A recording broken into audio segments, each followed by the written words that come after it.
Et si je te disais que tout ce que tu crois savoir sur la santé était faux? Tu crois toujours que boire beaucoup d'eau est bon pour le corps? Est-ce que tu es toujours convaincu que les antibiotiques guérissent toutes les maladies? Eh bien, il y a plusieurs de ces choses-là que nous croyons, même nous, professionnels de la santé, mais qui en réalité ne sont absolument pas vraies. Ce sont des idées absurdes que nous avons eu le temps de normaliser et rendre ça accessible à toute la population.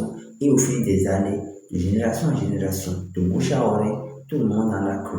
Alors que scientifiquement parlant, il y a des informations qui sont totalement fausses, absurdes et qui n'ont pas de preuves qui ont été révélées en ce qui concerne sa véracité. Alors, reste bien accroché, car aujourd'hui, je te propose un pari. Je vais te dévoiler 5 mythes sur ta santé que tu crois connaître en tant que vraie information, mais qui en réalité sont totalement absurdes.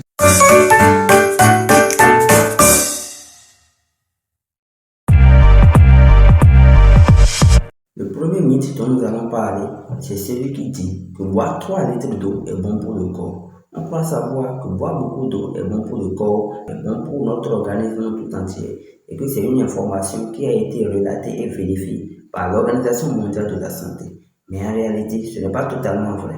Encore que boire beaucoup d'eau peut sérieusement endommager notre organisme, surtout nos reins, si nous souffrons préalablement des troubles rénaux. Ce que je vous invite à retenir aujourd'hui, c'est qu'il n'y a pas de données fiables, une source d'information qui relate en réalité que chaque organisme humain a besoin de 3 litres d'eau par jour, encore que les besoins en eau varient d'un organisme à un autre. Si tu es un enfant, il y a une quantité d'eau que tu devrais prendre qui serait proportionnelle à ton âge et surtout à ton poids.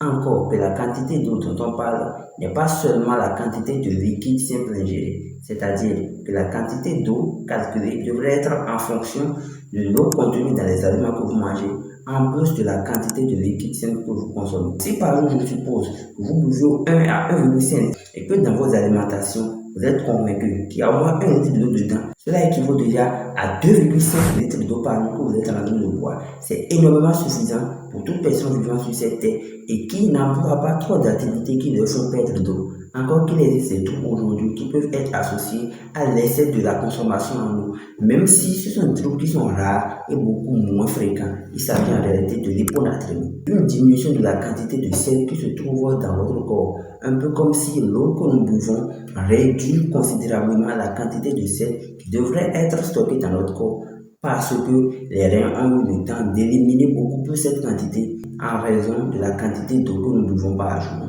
Donc, préalablement, avant de forcer quelqu'un à boire une quantité raisonnable d'eau, rassurez-vous que cette personne assure une dépense énergétique en eau élevée et ne souffre préalablement pas de troubles rénaux. Cela pourra vous garantir alors une bonne consommation en eau et d'en jouir convenablement.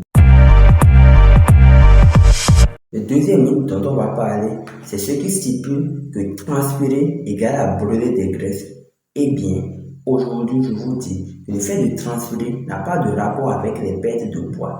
Lorsque vous transpirez, vous perdez de l'eau et c'est cette quantité en eau que vous compensez.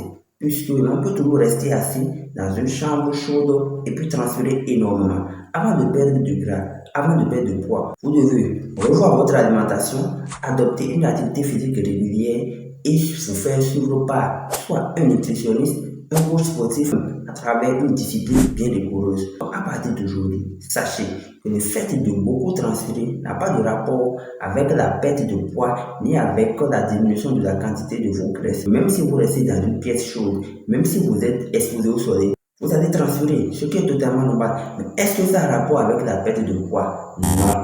Désormais, que lorsque vous transpirez, ce que je vous invite à faire, c'est de vite vous lever, aller chercher de l'eau à boire pour compenser cette perte en eau qui est en train de sortir par la transpiration. Le troisième mythe, c'est l'idée de la population qui stipule que les antibiotiques guérissent toutes les formes d'infection. Eh bien, beaucoup de personnes prennent des antibiotiques pour une toux, un rhume ou encore la grippe. Sauf que ces maladies-là, ce sont plutôt des maladies d'origine virale. Et les antibiotiques ne traitent que les maladies, les infections d'origine bactérienne. Donc, ils n'ont aucune action, ils n'ont aucun effet sur les virus. Vous les prenez seulement pour rendre résistant votre organisme. Et malheureusement, la plupart de ces personnes-là qui abusent de l'utilisation des antibiotiques dans la résolution de ces quelques problèmes que je viens de citer, d'origine virale, par la longue, détruisent le système immunitaire en rendant résistant les micro-organismes des microbes qui normalement devraient être guéris par de simples antibiotiques. Une fois contractés, on se retrouve à dépenser des milliers d'argent pour des antibiotiques de palier supérieur. Dorénavant, avant de vous aventurer à prendre un antibiotique pour une quelconque infection, rassurez-vous que cette infection n'est pas d'origine virale, puisque en abuser peut rendre votre organisme multirésistant une fois la vraie infection installée. Le quatrième mythe, c'est ce dicton populaire de la population qui stipule que pas de douleur est synonyme de pas de maladie. Eh bien, on croit que lorsque le corps est silencieux, que tout va bien. Encore qu'aujourd'hui, il existe des maladies qui sont appelées des tueurs silencieux. Je prends par exemple l'hypertension artérielle, le diabète, l'hypercholestérolémie. Ce sont des maladies qui sont parfois très silencieuses et qui à la longue vous détruisent. Et on les dépiste dans des états tardifs et la récupération n'est plus aussi facile que si c'était au début que les dépistages avaient été faits. Donc nous devons savoir que être en bonne santé, ne pas avoir de douleur ou ne pas avoir de la fièvre, c'est-à-dire une température atteignant les 38,5 degrés Celsius, ce n'est pas directement une raison de dire que nous sommes aptes à 100% et en bonne forme. Parce que lors des bilans globaux de santé, on se rend compte qu'il y a des maladies opportunistes, des tueurs silencieux qui sont là, qui travaillent en silence et qui à la longue détruisent notre organisme. Parce qu'au départ, nous n'avons pas su les détecter.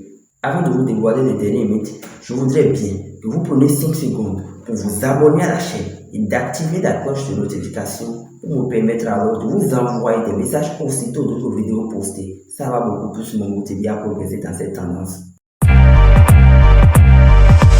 Le cinquième et dernier mythe dont je vais vous parler, et croyez-moi, c'est le mythe le plus répandu sur toute la population et qui en réalité tue la plupart des personnes. C'est ce mythe qui stipule que la jeunesse est synonyme de bonne santé. On croit que lorsqu'on est jeune, c'est une garantie d'être en bonne santé. On croit souvent que lorsque l'on est jeune, on est épargné de toutes les maladies opportunistes. On croit que lorsqu'on est jeune, on est immortel. Lorsqu'on est jeune, on est. Toutes ces idées-là que la population cherche sur la jeunesse pour les amener à faire plus que ce que le corps, leur organisme pourrait donc supporter. Eh bien, cette idée est bien sournoise parce que j'ai vu des jeunes personnes développer des hypertensions artérielles, des accidents vasculaires cérébraux qui, à la longue, les ont rendus inaptes à profiter de cette jeunesse que les parents, que les anciens ont inventé pour leur donner cette supériorité, cette notoriété d'abuser de leurs pouvoirs intérieurs. Arrêtons donc de répéter aux jeunes qui sont immortels, encore que la jeunesse ne protège pas de la maladie, ne protège pas du diagnostic retardé.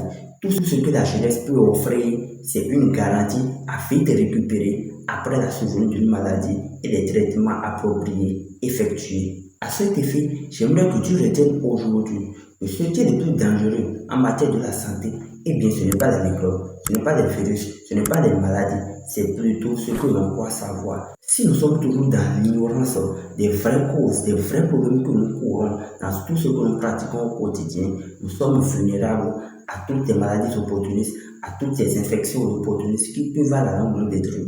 Désormais, dans ta famille, dans ton entourage, dans ton lieu de travail, lorsque tu entends une personne prononcer encore l'un de ces mythes-là que je viens de te citer, j'aimerais donc que tu réprimandes cette personne, que tu l'amènes à comprendre que ce n'est pas une bonne idée, que ce n'est pas une idée vérifiée par des informations exactes.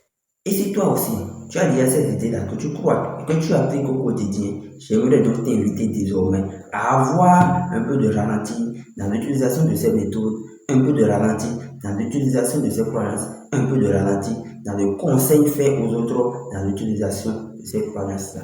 Merci d'avoir suivi cette vidéo. Si tu l'as aimé, laisse-moi un beau pouce bleu. Abonne-toi à la chaîne si tu ne l'avais pas encore fait et active la cloche de notification. C'était Christophe la ton infirmier. À la prochaine.